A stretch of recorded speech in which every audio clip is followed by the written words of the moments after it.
Hi guys, thanks for joining me on Daliso Sports Show. I am Daliso, of course.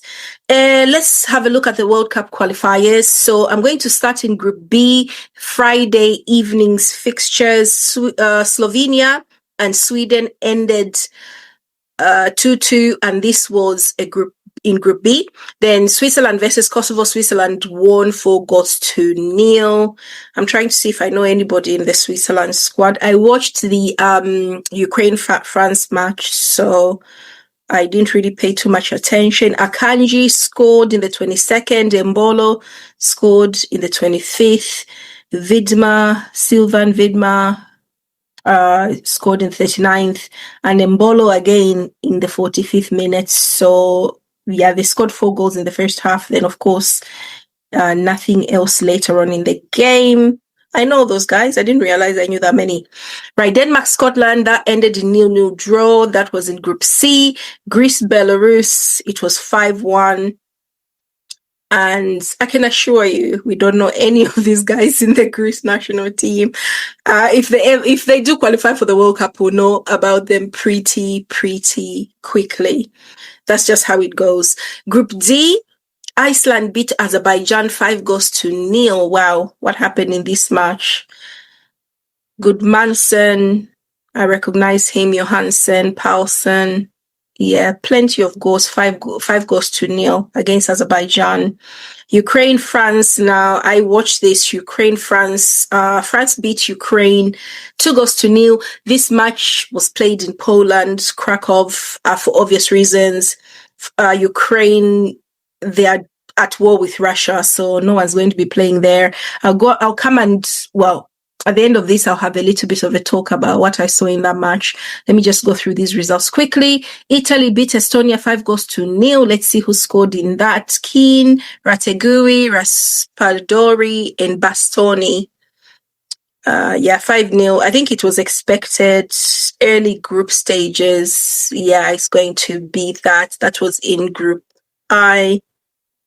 And then Faroe Islands lost 1-0 to Croatia. That was narrower than I expected, I think. And Czech Republic beat Montenegro 2-0.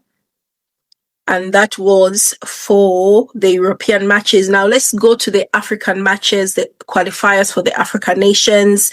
Burkina Faso beat Djibouti 6-0. That was quite emphatic. Let's listen to see some names. Oh, right. So Iri, Tindrebego, Tapsoba, and Ouattara. Didn't know he played for Burkina Faso, but yeah, he scored. So he scored. Tapsoba scored 2. Where did the other goal come from? 2, 4, 5. I'm counting 5, and there were 6 goals here.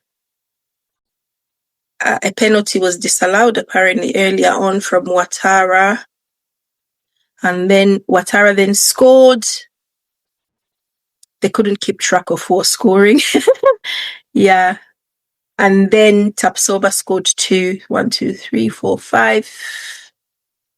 Well, I'm only counting 5 goal scorers. I don't know who the 6th was, but apparently there were 6 goals. 6 goals happened here. And then Egypt beat Ethiopia 2-0. Let's see who scored for the Egyptians. Omar Mamouche and Mo Salah. Wow, yeah. Mo Salah scored a penalty. Omar Mamouche scored a penalty. Penalty merchants. But we all know what Egypt are all about. One of the strongest teams in the African Nations Cup, of course. So they beat Ethiopia.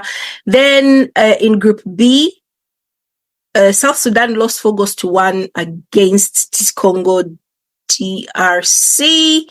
And Vakumbu scored 2. Mbuku scored 1. And Wissa, I need to have a chat about Wissa and his decision to play for Congo, and just some comments he made soon. I'm going to have a little talk about how I feel about all these players who grew up in Europe, can't get into their European sides, and then they decide to play for their home teams, and then they forget they're from their home teams when they're talking in the Premier League with certain journalists. I am not impressed, but yeah. Anyway, Mauritania beat Togo 2-0. Wow, I wasn't expecting that. And then Senegal beat Sudan, expecting that 2-0. And then Benin beat Zimbabwe. My neighbors, I'm from Zambia, so these are my people. They lost 1-0 in the qualifiers. And South Africa beat Lesotho 3-0. I expected South Africa to win because, like I said in the other video, it feels like playing at home with South Africa. They are in the same, they share a country, don't they? In all honesty, that was in Group C. Now, Group E, we have Congo and Tanzania. I think this is Congo Brazzaville. They drew 1-1 each. Morocco beat Niger 5-0. That was a complete rout.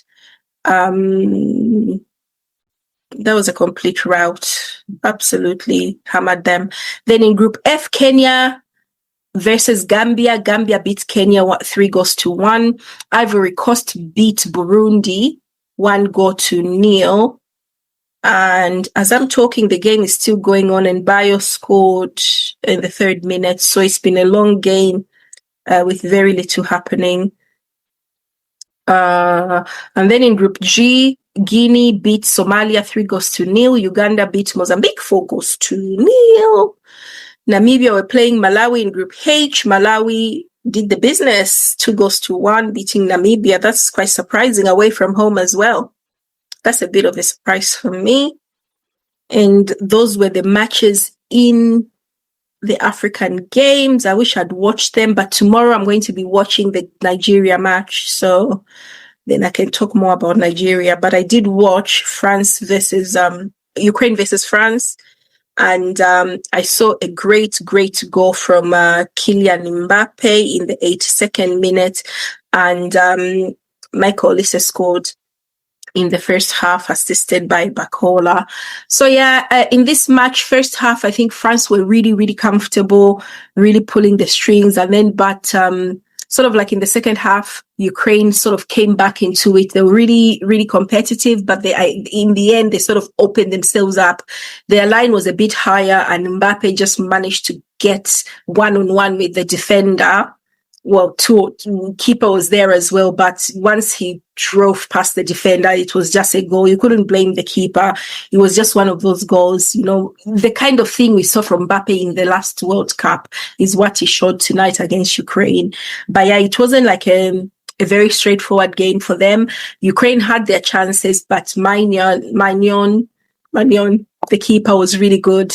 He had a few goal line saves. There were a few tense moments for the French, but in the end it was not meant to be, because the French, of course, as expected, they did win, and for a reason. The guys are pretty good. Let's have a quick look at Saturday's match, pre-match for this World Cup. So early-ish, about 5:00 my time, England will be playing Andorra. Armenia will be playing Portugal. Ireland will be playing Hungary. Austria, Cyprus, San Marino, Bosnia-Herzegovina. Latvia, Serbia. And then in the African nations, World Cup qualifiers for Africa, we've got Nigeria playing Rwanda. 5:00 my time. I'll have 2 games. I'll have England to watch, and I'll have this to watch. Conundrum. I'll be able to watch both, so I might have one of them on my laptop because I really want to talk about both of those matches. Trinidad and Tobago, I've gone to South America. I better leave that alone. Unless if it's Brazil or something. But Honduras, Haiti, Nicaragua, Costa Rica, that's none of my business. Right, so Nigeria take on Rwanda tomorrow in this qualifier, and Nigeria favorites. Tomorrow, depending on what time the lineup comes in, I might do a little look at it, but check me out on my TikTok, because I'll post the lineup tomorrow for Nigeria. Let's have a look and see who the players are going to be, who have made it to help Nigeria with the qualification for the World Cup. Let's see predicted lineup for England versus Andorra. They're expecting Henderson in goal, and Konsa, Esri Konsa, McGahey, Dan Burn, Livramento, decent, not bad. And then Henderson and Elliott in midfield, Jarrah Bowen, Eze, and Madueke. I would love to see those two start for England just to see how they'll play. That will give me an idea as an Arsenal fan how they will be relating playing for Arsenal. But yeah, that's really exciting for me actually. And then of course we've got Harry Kane up front. This guy is lethal and he does the business for England. So I would expect nothing less than him starting. Substitutes, I'm not really sure who's on the substitute. Andorra, I'm looking to see if there's anyone we know there. We don't. Oh, yeah. Texira is there. Christian Garcia, Adrian Gomez, Ike in goal. Yeah, we'll just have to see how the game goes, but I will do a post-match. I'll watch this match as well as the Nigerian match to see how they do. But yeah, Saturday's evenings World Cup qualifiers look a bit more interesting, and we'll catch up with you guys soon about that. Thank you for joining me on my sports show. This is Daliso, over and out. I'll see you guys soon.